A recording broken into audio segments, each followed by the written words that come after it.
えば己の一生が全て定められていたとしたらどうだろう。人生におけるあらゆる選択、些細なものから大事なものまで選んでいるのではなく選ばされているとしたらどうだろう。無限の可能性などというものは幻想であり、人はどれだけあがこうとも定められた道の上から降りられない。止める者は止めるように、貧しき者は飢えるように、善人は善人として、悪人は悪人として、美しき者、醜き者、強き者、弱き者、幸福な者、不幸な者、そして勝つ者、負ける者、すべて初めからそうなるように、それ以外のものにはなれぬように定められていたとしたらどうだろう。ならばどのような咎人にも罪はなく、聖人にも徳などない。何事も己の意志で決めたのではなく、そうさせられているだけだとしたら、ただ流されているだけだとしたら、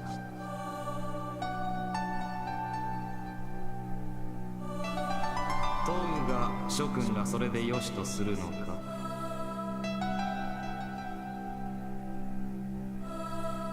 モテる者らはただ与えられただけに過ぎない虚構の玉座に満足か。持たざる者らは一片の罪とがなしに虐げられて許せるか。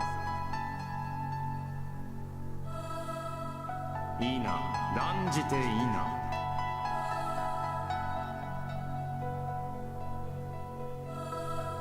それを知った上で笑える者など、生きるということの意味を忘れた劣等種、人とは呼べぬ奴隷だろう。火の入れた勝利の酒ほど今日のそげるものはない。運命とやらに舐めさせられる敗北ほど耐え難い苦渋はない。このような屈辱を、このような茶番劇をただ繰り返し続けるのが人生だ。よし、私はあがき抜こう。どこまでもどこまでも道が終わるまで歩き続ける。はるか果てに至った場所、私は私だけのオペラを作る。ゆえ諸君らの力を借りたい。虐げられ、踏み潰され、今まさに殺されんとしている君ら、ひととき同胞だった者たちよ。諸君らは敗北者として生まれ、敗北者として死に続ける。その運命を呪うのならば、私のもとに来るがいい。100度繰り返しても勝てぬのならば、1000度繰り返し戦えばいい。1000度繰り返しても勝てぬのならば、万度繰り返し戦えばいい。未来永劫、永遠に勝つまで戦い続けることを誓えばいいよ。それができるというならば、諸君らが術の一部となることを許可しよう。永劫勝つため。Eternal victory. Okay. 獣の盾が、その一本一本が諸君らの血肉で編まれることを祝福しよう。今はまだ私も君らも、そして彼らも忌々しい輪の内ではあるもの。これから先、ここでの選択が真に意味あるものであったと思えるように、いつかはきっとこの無限に続く輪を壊せるように。さあどうする、諸君ら、この時代の敗北者たちよ。私に答えを聞かせてくれ。戦うか否か。 What are your rights to battle? Alright, let's figure that out. That was a long intro. 4.5 minutes. I'm sorry I talked in between. Oh, May 1st, 1945, Berlin, Germany. This is a visual novel, and yes, welcome to this Irae, Amantes. Visual novel that's not a romantic visual novel, no. It's somewhat of a dark one.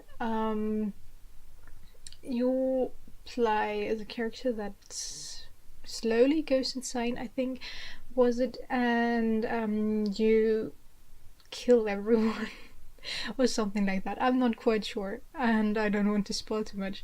So yeah, well, I can't spoil if I don't know anything, but yeah, I don't want to say the wrong things.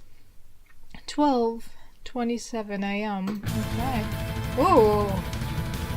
The closing act of the Second World War was the manifestation of total war such as had never been seen before. No, the term carnage would have been more appropriate. I didn't expect metal here. Outmanned in every way, Berlin stood in complete isolation, slipping towards the crevice of annihilation. The nearly 500,000 troops marching in the banner of the Red Army had already surrounded the capital, making escape virtually impossible. Guns roared, mingling with the screams of the dying in an incessant cacophony of terror as the city was razed and its people massacred. Bloodshed, carnage, all in order to eradicate the enemy of this world by the young or old. Be they young or old, man or woman. Justice and revenge, love, peace, oppression, liberty, equality. The slogan one chose to attach to the horror made little difference. The chaos engulfing the bloody streets demonstrated quite readily the atrocity that would manifest when man was presented with a convenient higher cause to justify them with. Yes, for example, in this corner of the city, a blinding light flashed, followed by a roaring explosion.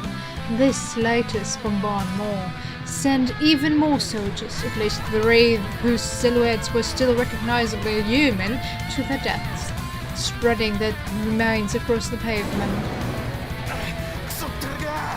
Bastards!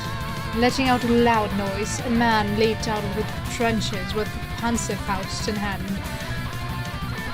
Protected by the covering fire of his allies, Schmeisters, he dashed over into effective firing range. He rose to his knee, took aim, and pulled the trigger, firing a heat warhead. The projectile shot forward, smashing right into the flank of the tank.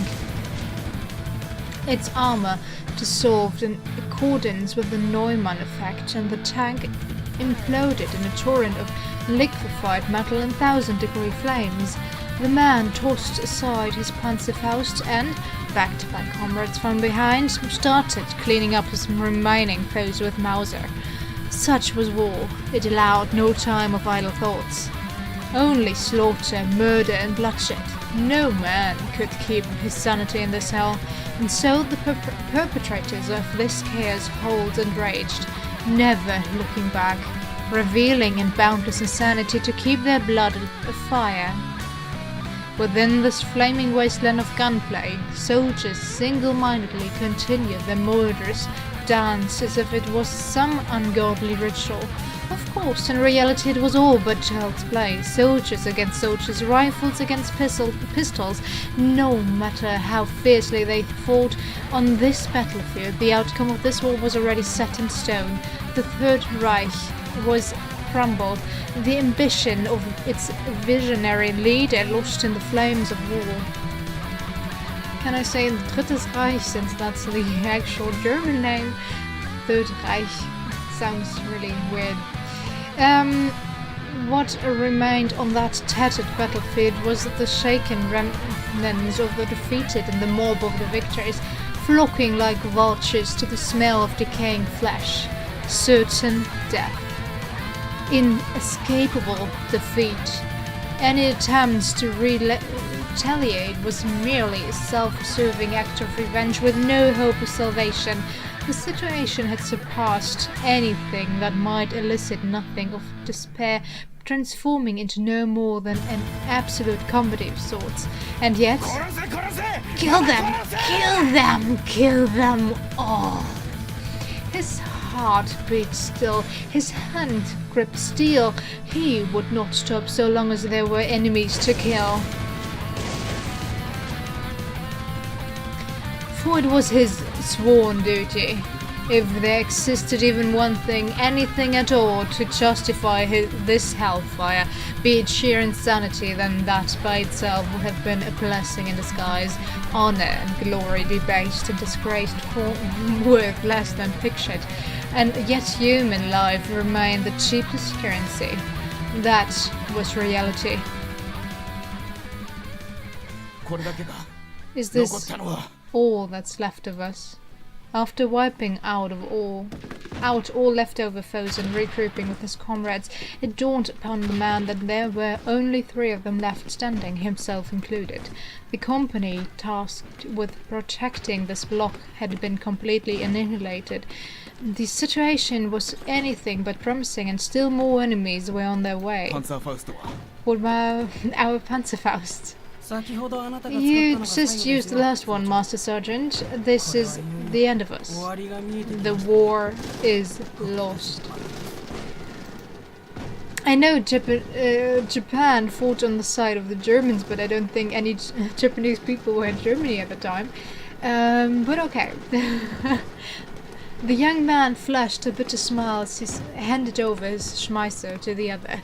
The older man glared at him, but offered no more in the way of reproach. The war's lost, indeed. That was the bitter truth of it. Berlin had fallen, the company massacred, and the remaining 3 soon to join them. Well, not that it matters at this point. It would be nice if we could at least go out with a bang, though. It's not like we've anywhere to flee. Your name, soldier?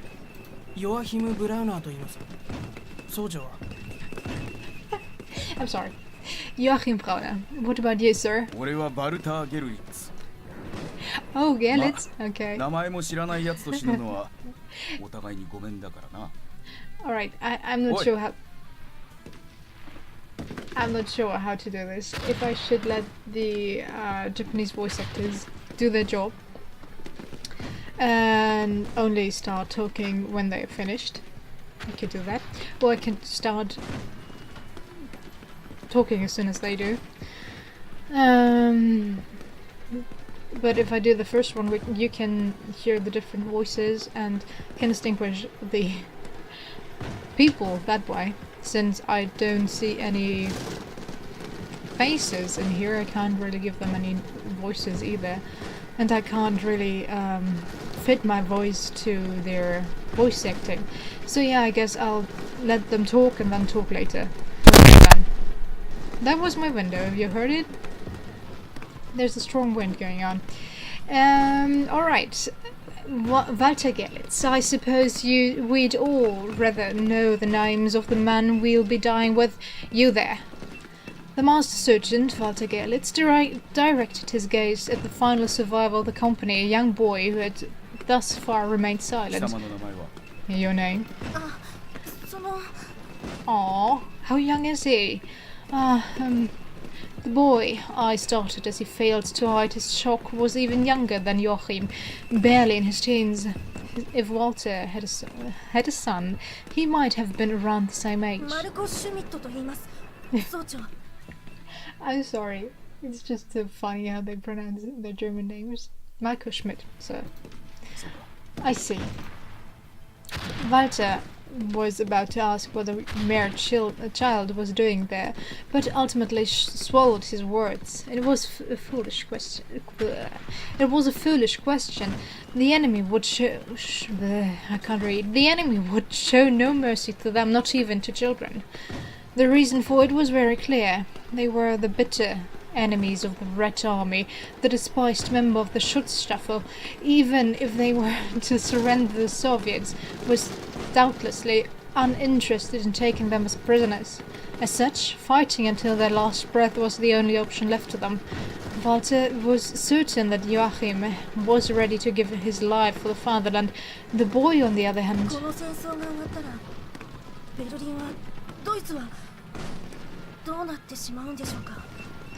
What will become of Berlin? No, of Germany after the war is over. That's not the correct word here. It's not Germany. Not really Germany yet. It's well, I don't think a Nazi would say Germany, but always say that das Dritte Reich. But okay, I'm not sure. I'm not a Nazi, so I don't know. Maybe I'll meet someone and I'll ask them, but I don't know any. And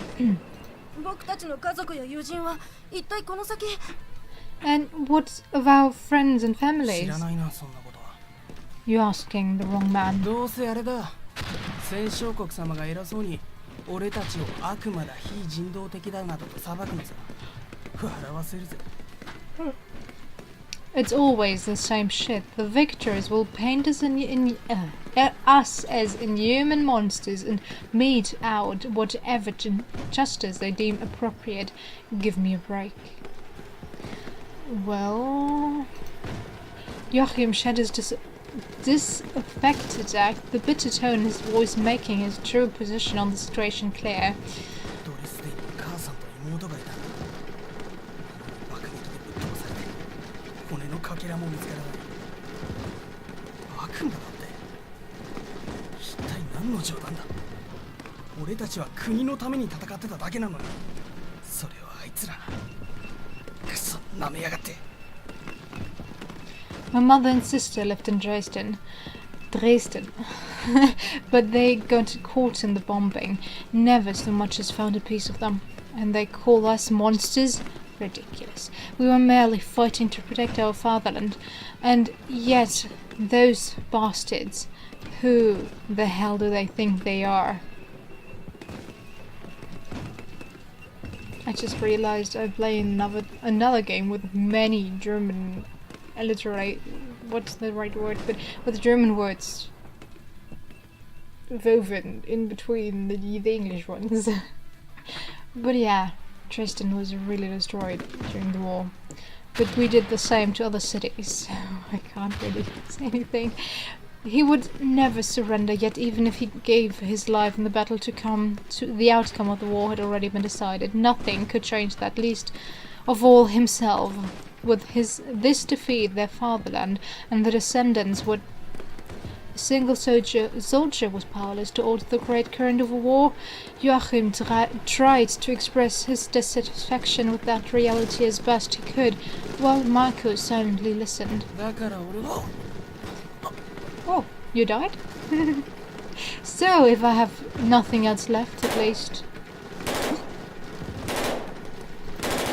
Several rifle shots echoed from their left. Just then. Walter and Marco just barely managed to duck into cover, but Joachim was not so fortunate. His head was shot clean off by the first wave, followed by an entire volley of volley shots being unloaded into his chest. Wow, people! He already lost his head. Why overkill him? God damn it!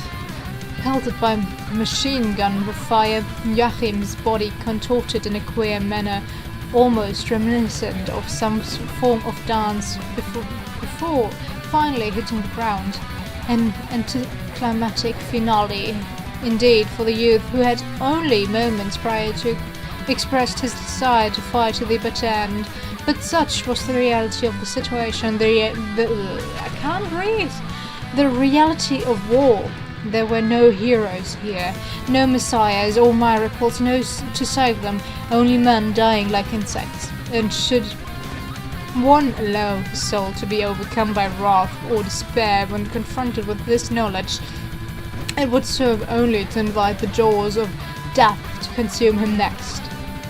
The chaos of war would not tolerate idle thoughts. Knowledge of one's duty was all that was necessary. Schmidt! Answer me! Schmidt! As Walter rolled into the safety of a ruined building, he shouted the name of his lone surviving comrade with all the strength he could muster. But instead of words, the sole reply he received was yet another flash, followed by a fiery explosion. The upper half of the young boy's body was flung at Walter's feet. The cramped alleyway was heavy with the stench of blood and scorched entrails. Walter powerlessly dropped to his knees into the vast sea of blood.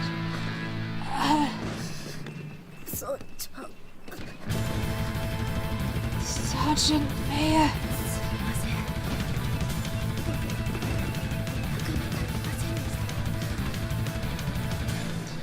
Forgive me for not being of more use.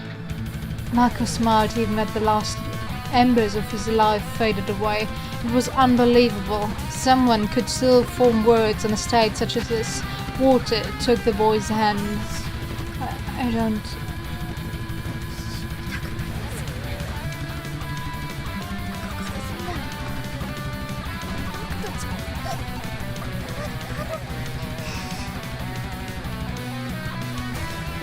I'm not sure if you could even hear that. Okay, I don't want to die. If I die here, then what have we been fighting for all this time?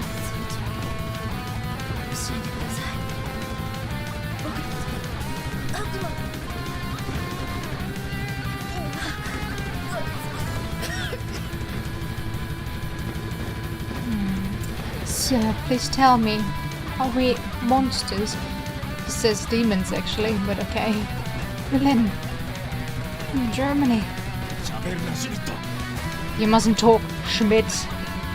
As the gunfire continued, a brand new tank rolled onto the battlefield. Marco Schmidt was beyond help. Not even God could save him now.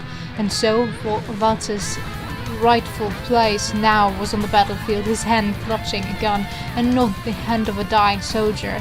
His ears lent not to the naive parting remarks of a boy, but straining to hear the breathing of his enemy. He knew that better than anyone, and yet...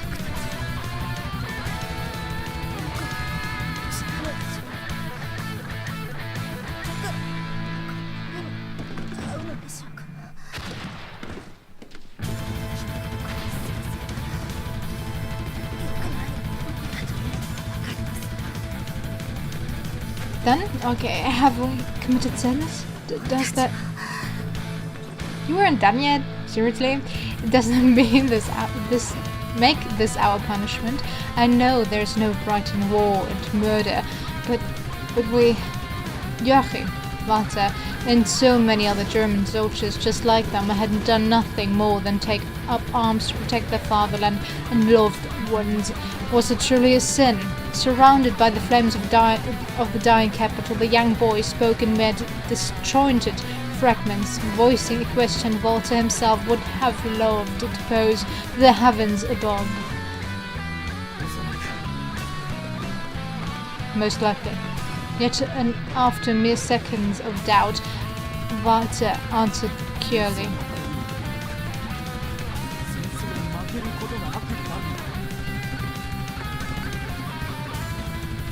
Waging war is no sin, losing a war is. Such was the way of the world, a cruel, bitter truth. Walter found within himself a growing resentment for the Lord.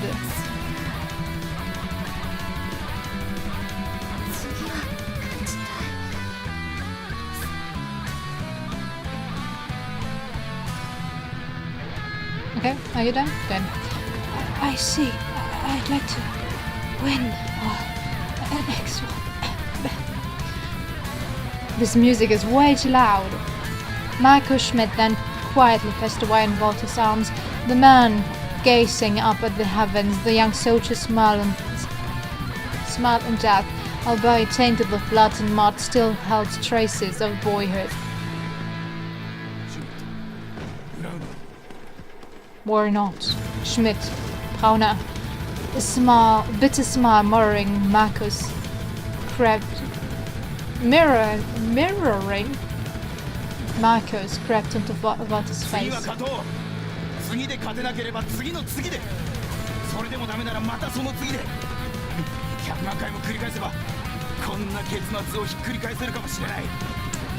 Okay.